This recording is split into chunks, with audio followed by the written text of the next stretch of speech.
Okay, so I'm going to introduce Marcus next, and let me just remind everybody that this was written by Marcus.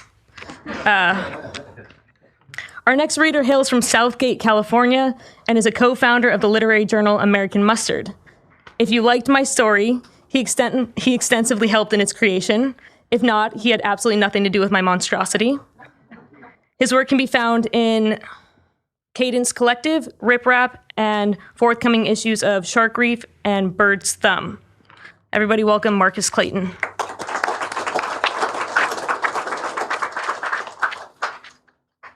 We're at the home stretch, so please don't leave yet. All right, I'm going to try to make these intros short. So this first one, I've never been good at being a boyfriend. Here we go. You can only find good music at Fingerprints Records. The Mars Volta's Deloused in the Comatorium goes for a cool $100 on vinyl.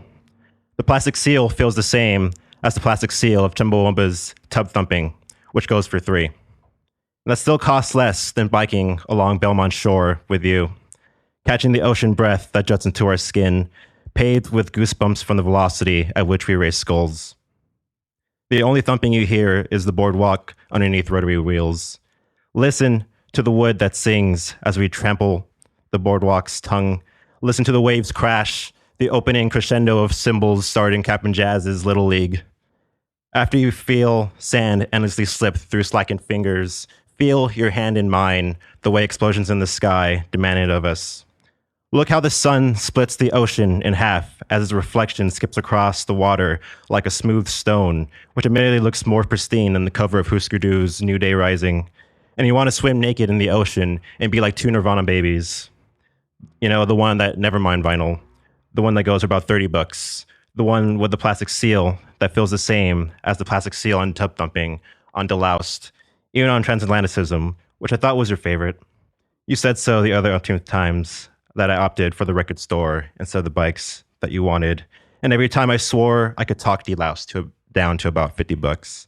And every time you're without surprise when we both leave empty-handed.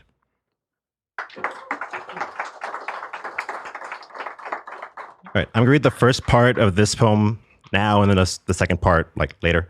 A guy is talking to a skeleton. Here we go. The Bones 1. She is a skeleton now, but I swear there was skin, an envious shade, soft as linen, that brings a cozy home together, though nowhere near as fragile. No one can tell when we sit in public under fluorescent bulbs with no cover that she blushes as I stroke her radius, her ulna, having to make do with stained blood along her mandible. No one believes how she once fit blouses like a 50s pinup. Her clothes hang off chipped scapula now like guilty hangmen. I hug her more than muscle, and no one understands why. An intermediate phalanx came apart when I held her hand, and everyone saw.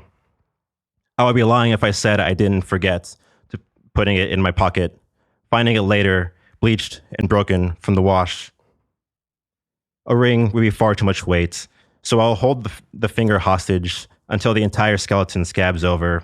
Then no one would have to listen so closely to find our heartbeats.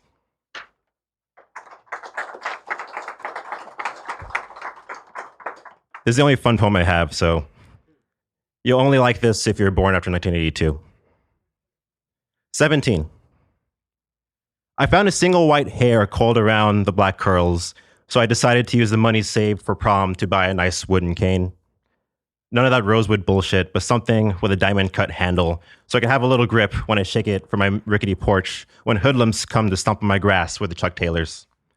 I'll use the cane to hobble across stage for my high school diploma, which reminds me I need to get a rickety porch before my knees start clicking. So maybe that will be my graduation present. That and medication for whatever onset of sciatica I'll develop after high school ends. I should also learn exactly what sciatica is. I should also learn how to spell sciatica. I'll need to hide my mirrors because I don't want to hit 24 and wonder where the years went, running my fingers through bushels of gray hair. I'd have to start holding bullhorns to my good ear for close proxy conversations, forgetting to hold bullhorns to my mouth for close proxy conversations drowned in bitter nostalgia, such as, do you remember Rocco's Modern Life? Remember when Nirvana was alternative and not classic? Remember the runoff elections? We had to elect a line leader, and I conceded to becoming the door monitor because ball monitor was too much responsibility for a first term. Do you remember pepperoni calzones? Do you remember when there were only 150 Pokemon and my Charizard was better than your Blastoise, and they were both better than your fucking Venusaur? Remember when Sock'em Boppers were more fun than a pillow fight? Remember Corey Matthews when he was meeting the world and not his daughter? And remember the black curls he wore at the same time my black curls were solid black?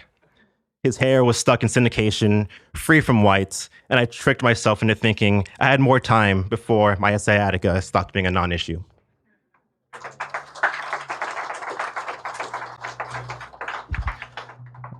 All right, this one needs an introduction. So like I've never, it's not funny. I've never experienced someone that wasn't advanced in age or someone that we're expecting to pass away.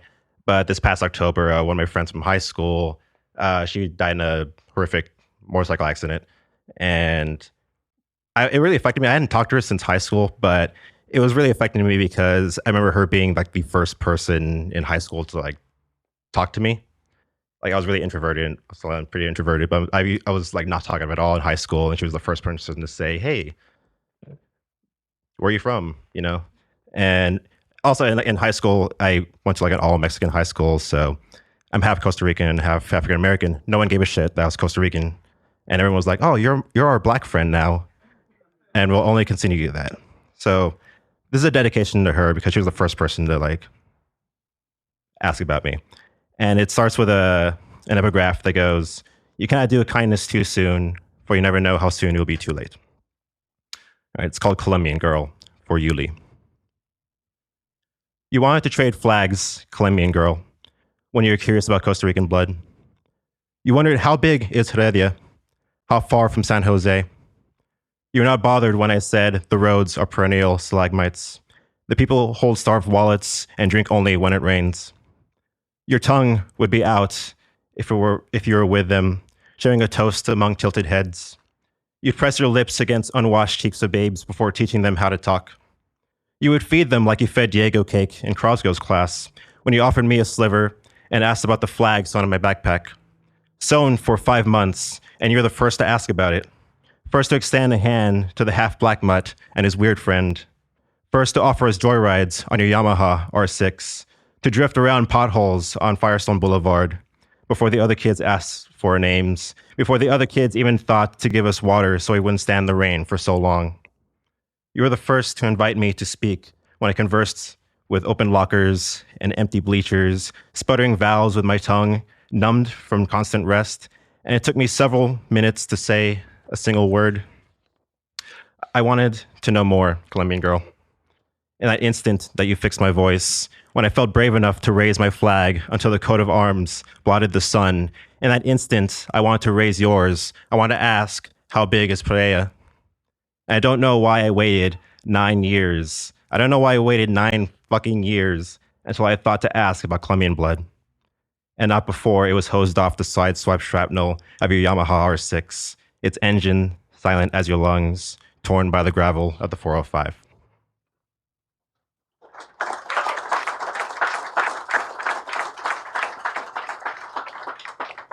This was not any happier. This one is the second part to the other one, the Bones one. This is the Bones' perspective. The Bones too. Flesh, I envy you. You're Kevlar, protecting chests from bacteria, bouncing off of you into my bones. Why does it have to hurt every time soft fingertips graze my exposed phalanges? Piercing daggers dragging around where my palms used to be. I do not want him to stop, but I cannot smile. I can only show teeth. They grind whenever you, flesh, pass by. In darks, in lights, covered in graffiti, or showing off your first aid skills with scabs. Why haven't you grown back to protect my feet from encasing with gravel whenever I stroll on the pavement? My entire body is a wound without you. Did you know he stole my finger? It fell off holding his hand, and he pretended I was whole anyway. Shattered and all, one whole woman.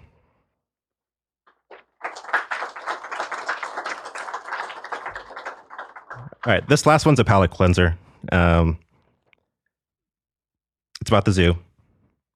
If anyone ever tells you you can't do something, do it, then tell them to fuck off.